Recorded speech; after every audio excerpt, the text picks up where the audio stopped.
Tuhan bersamamu. Dan bersama rohmu. Inilah Injil suci Yesus Kristus menurut Santo Matius. Dimuliakanlah Tuhan. Sekali peristiwa Yesus bersabda kepada ke-12 muridnya, "Siapa saja yang mengasihi bapa atau ibunya lebih daripada mengasihi aku, ia tidak layak bagiku. Dan siapa saja yang mengasihi putranya atau putrinya lebih daripada mengasihi aku, ia tidak layak bagiku. Siapa saja yang tidak memikul salibnya dan mengikuti aku, ia tidak layak bagiku. Siapa saja yang mempertahankan nyawanya, ia akan kehilangan nyawanya. Dan siapa saja kehilangan nyawanya karena aku, ia akan memperolehnya. Siapa saja menyambut kamu, ia menyambut aku. Dan siapa saja menyambut aku, ia menyambut dia yang mengutus aku. Siapa saja yang menyambut seorang nabi sebagai nabi, ia akan menerima upah nabi. Dan siapa saja yang menyambut seorang benar sebagai orang benar, ia akan menerima upah orang benar. Siapa saja yang memberi air sejuk secangkir saja pun kepada salah seorang yang kecil ini, karena ia muridku, sesungguhnya aku berkata kepadamu, ia tidak akan kehilangan upahnya." Demikianlah sabda Tuhan. Terpujilah Kristus.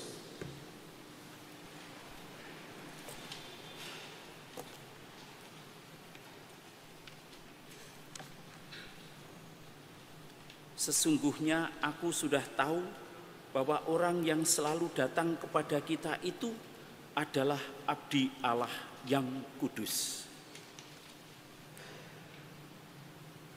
Adik-adik, orang muda, Bapak Ibu, saudara-saudari sekalian, bruder dan suster. Penglihatan, pemahaman yang dipunyai oleh seorang perempuan kaya di Sunem itu bagi kitab suci menjadi warta agar kita menemukan wakil bagi pengalaman pengolahan kita beriman, pengalaman kita melihat atau mendengar atau mengalami kehadiran Allah di dalam hidup kita sehari-hari.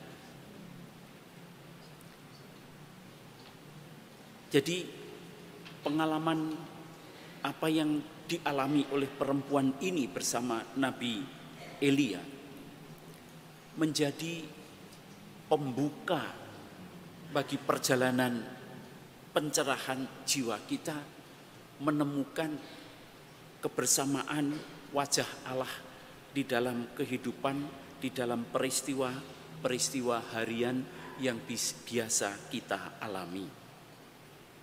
Mengapa demikian?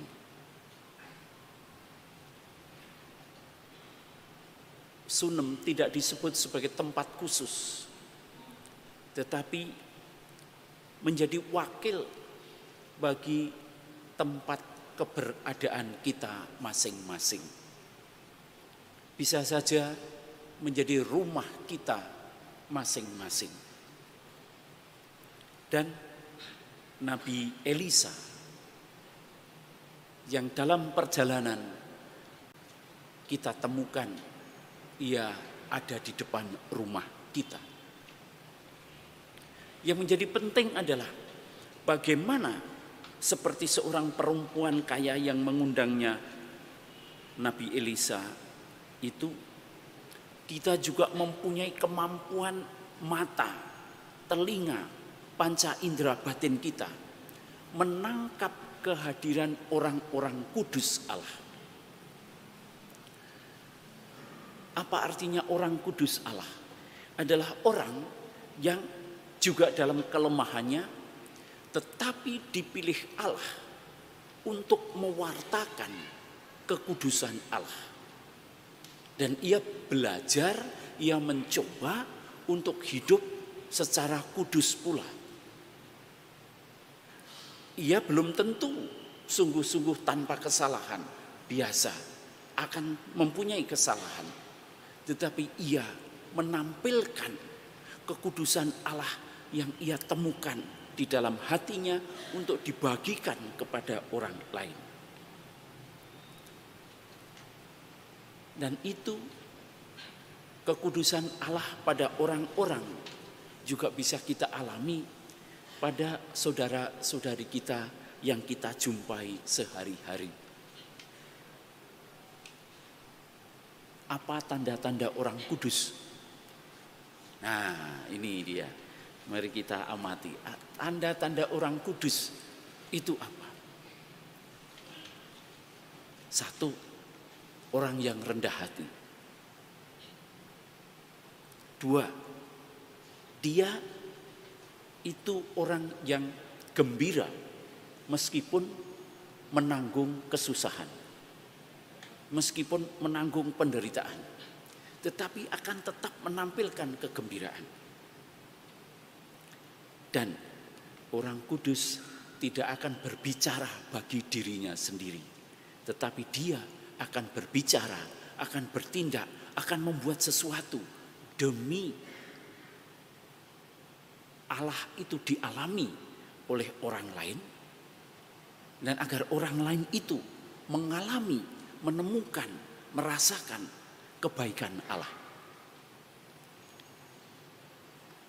Dengan kriteria seperti ini, saya kira Bapak Ibu sudah bisa mengenali ya di antara kita masing-masing. Mungkin itu ibu kita sendiri, mungkin itu nenek kita sendiri, atau salah seorang tokoh di dalam lingkungan kita. Orang-orang yang menampilkan kebaikan Allah, orang-orang yang rendah hati, yang tidak memikirkan dirinya sendiri, tetapi mengajak orang lain mengalami kebaikan Allah, dan dia gembira.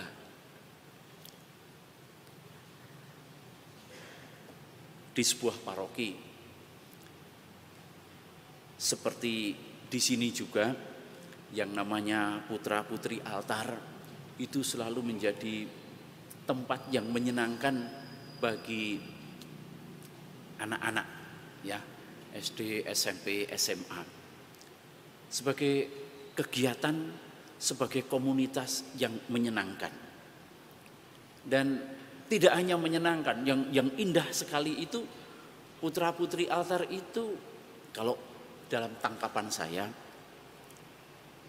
yang mengajari mereka menemukan pengalaman-pengalaman rohani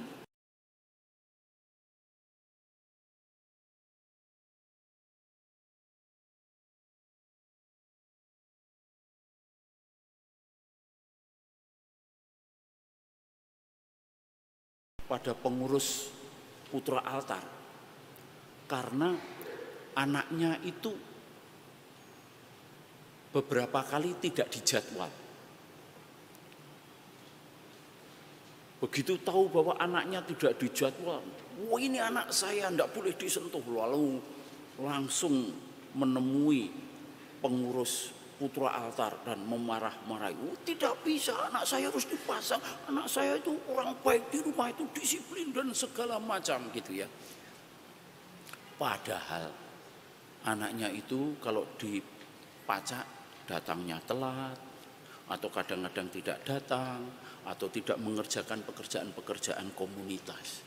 Tapi karena ibunya yang ngomong dengan semacam kekuatan naluri induk gitu ya, nah pengurusnya ya takut gitu.